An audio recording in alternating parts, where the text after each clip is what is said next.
Hello and welcome to this presentation on oral skills. Before I start, I have to apologize for my voice quality today. I've had a bit of a cold, so I'm a bit scruffy, but I will try to slow down and speak as clearly as I can. In this presentation, I'm going to talk about how we can understand the concept of oral skills. Then I will go on to say something about the English curriculum and what it has to say about oral skills. And then I will reflect on some of these points and relate them to what this implies for teaching and learning. And finally, I will end on a more practical note by giving some examples of activities that you can use with your pupils. Now, I think a relevant place to start when talking about oral skills is the Common European Framework of Reference. We have mentioned this document before. It's a very comprehensive document developed by the Council of Europe to help educational authorities and teachers around the world to develop a good understanding of how we can teach languages in the best way possible. And in the Common European Framework of Reference, as you may remember, there are a number of scales and scale descriptors which can help us describe proficiency at different levels, like speaking proficiency, for example. So in this case, I've copied and pasted some descriptors for speaking skills in a so-called self-assessment scale. And this is meant for learners who want to assess their own proficiency. I'm not going to read everything because I don't need to do that here, but what I would like to point out is that in this case, oral skills or speaking skills is divided into two main subcategories. On the one hand, spoken production, when you just speak, as I'm doing now, because you're not able to respond to what I'm saying. And then there is spoken interaction, when people are together and there is a conversation, for example. And this is interesting because it has also affected the way the Norwegian curriculum is designed, because they have picked up this same idea of spoken production and spoken interaction. Moreover, in the Common European Framework Reference, there is a scale which says something about the qualitative aspects of spoken language. What kind of components are there within spoken language use? And in this scale, you can find it in the document. There is a link at the end of this PowerPoint presentation. You can find the link there and you can check out these descriptors. They are on pages 25 and the following. So in this case, I've just taken out the different subcomponents at the lowest level, the A1 level. This is the beginner level. So it divides the construct into 5 different components. Range, which means basically how much vocabulary you have, how many linguistic or language resources you have to use the language. For example, in this case, has a very basic repertoire of words and simple phrases related to personal details.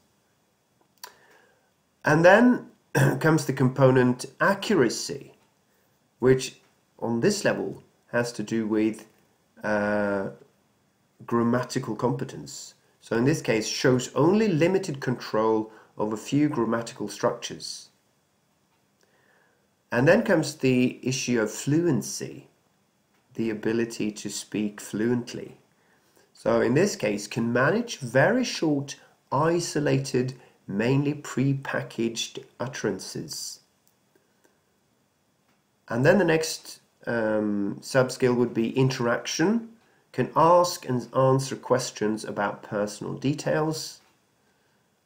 And finally, can link words or groups of words together with very basic linear connectives. Connectives will be adverbs such as and but. So this describes then speaking at the very lowest level. But those components here, range, accuracy, fluency, interaction, coherence, are the same for all the levels.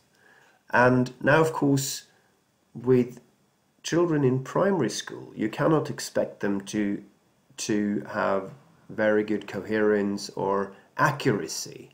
But you should keep this in mind, because the pupils are going to progress through the levels. So when they get to lower secondary school or upper secondary school, there will be even more emphasis on accuracy and coherence and those other features as they progress through the levels.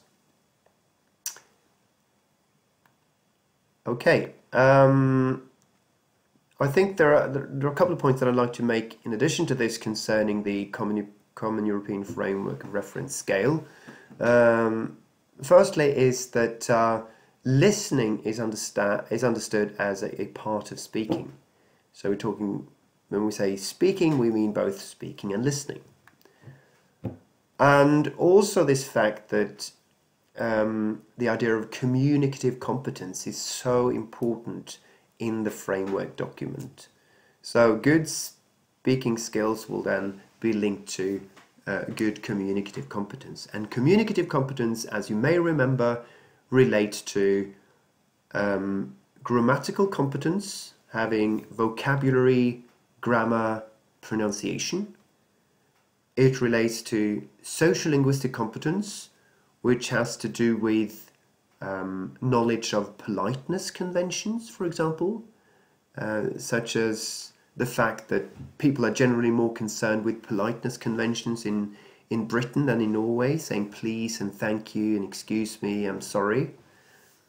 And finally, pragmatic competence, which has to do with this idea of connecting utterances together logically, and also to know something about different language functions.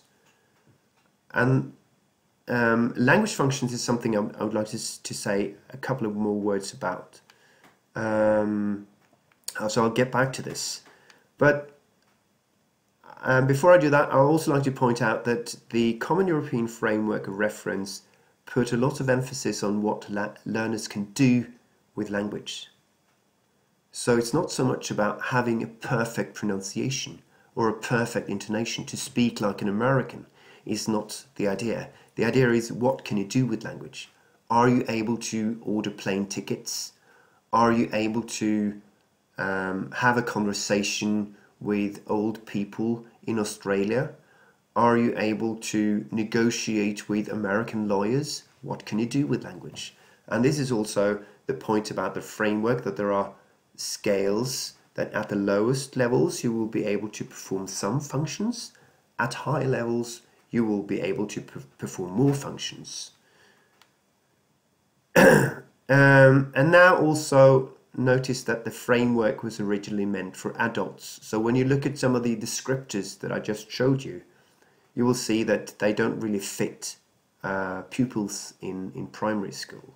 But still they have some interesting ideas about language and speaking that we can bring with us into our own classrooms. I will get back to those. But I said something about pragmatic competence. Pragmatic competence, ability to connect language logically, and understanding or awareness of language functions. What can we do with language? So, according to the framework then, there are a number of language functions. I've just put out some here. Description, to describe things. Narrations, to tell stories. Tell us about your family. To make a comment, to describe in an exposition. You have explanation, demonstration, instruction. Yeah. Well, I don't have to go into all of these, but just to be aware of those different language functions is important. And particularly as teachers, because we need to know what kind of tasks do we give our pupils and what for? What is the purpose of the task?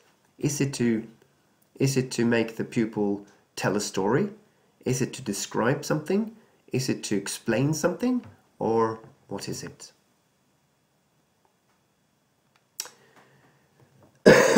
Sorry.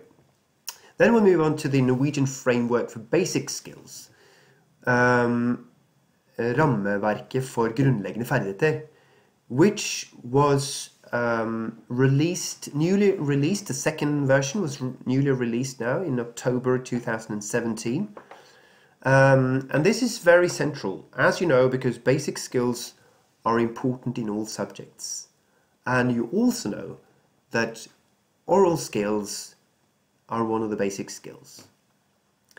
And according to the framework for basic skills, I've translated this, but in my translation it says, oral skills involve the ability to create meaning through listening, spoken production, and spoken interaction. So it's the same as the Common European Framework reference. It means being able to perform different speech acts, again very similar to the framework, and to coordinate verbal and other subskills. Coordinate verbal and other subskills. So it means it's not just about words. It can also be non-verbal communication. And furthermore, it also means being able to listen to others, so listening is part of it, and to be conscious of the interlocutor, the communication partner, when speaking. So we have to be aware of who we're speaking to, so that we will, as we grow in proficiency, we can adapt to the ones we're talking to. Secondly, it says that oral skills are a prerequisite or a condition for exploratory conversations where we create and share knowledge with each other. And the last quote I've taken out, oral skills are a prerequisite for lifelong learning and for active participation in working life and in society in a reflective and critical way. So this tells us then that oral skills are very important. Now you can click into the Directorate for Education Training and you can look at the original there. I strongly advise you to do so because it is an important document. Now moving on to the English subject curriculum. The English subject curriculum, as you may already know, has oral skills as a main subject area. And I quote, "The main subject area, oral communication, deals with understanding and using the English language by listening, speaking, conversing, and applying suitable communication strategies. The main subject area involves developing a vocabulary and using idiomatic structures and grammatical patterns when speaking and conversing. It also covers learning to speak clearly and to use the correct intonation." So, it has to do with understanding and using the English language. So again, it's about, what can you do with language? And as we've already said, it is about listening. Oral skills is about listening. It's about speaking and conversing, production and interaction, and applying suitable communication strategies. This is another important point. I will get back to it later in the presentation. So, and the main subject area involves developing a vocabulary, and of course, as we all know, vocabulary is so central for communication. So without a vocabulary, we will be lost. But also this focus on idiomatic structures, which has to do with accuracy, to have those good English structures that make us sort of sound English. and grammatical patterns.